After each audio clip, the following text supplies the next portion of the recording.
महाशिवरात्रीचा तो पवित्र दिवस. मनात एक वेगळीच ओढ होती महादेवांच्या दर्शनाची. सगळं काही मागे ठेवून मन फक्त एकाच दिशेने चालत होतं, आंबावडे येथे, जिथे माझे महादेव विराजमान आहेत. रस्त्यावरच प्रत्येक पाऊल महादेवांच्या नावाने पुढे पडत होतं. आजचा हा प्रवास फक्त अंतर पार करण्यासाठी नव्हता, तर मनाला शांतता मिळवण्यासाठी होता. आजूबाजूला दिसणारी माणसं, प्रत्येकाच्या मनात तीच श्रद्धा, तीच भक्ती. कोणी शांतपणे चालत होतं, तर कोणी हर हर महादेवचा जयघोष करत होतं. सगळं वातावरण भक्तिमय झालं होतं.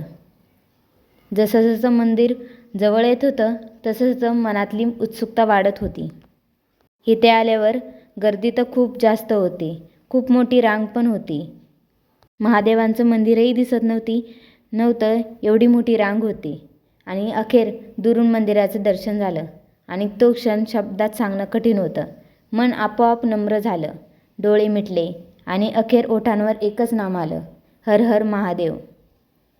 मंदिर परिसरात पाऊल टाकताच घंटांचा नाद, दिव्यांची रोषणाई आणि भक्तांचा जयघोष, सगळं काही मनाला एक वेगळीच ऊर्जा देत होतं. तिथं उभं राहून जाणवलं, महादेव फक्त एक देव नाहीत, तर एक विश्वास आहेत, एक आधार आहेत. महादेवांचं दर्शन घेताना तो क्षण आयुष्यातील सर्वात शांत क्षण होता. डोळ्यात नकळत पाणी आलं, कारण त्या क्षणी मनातलं सगळं काही महादेवांना सांगितलं होतं.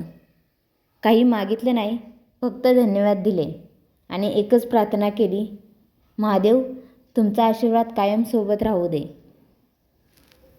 तिथे गेल्यावर साईडला एक ज्ञानेश्वर माऊलींचं पण एक छोटं मंदिर होतं आणि कडेला भजन कीर्तन चालू होतं. मंदिरात भरपूर अशी गर्दी लोटली होती. अनेक भक्त इथे दर्शनासाठी आले होते.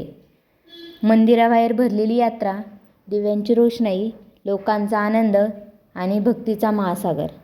लहानांपासून मोठ्यांपर्यंत प्रत्येकजण त्या क्षणाचा आनंद घेत होतं.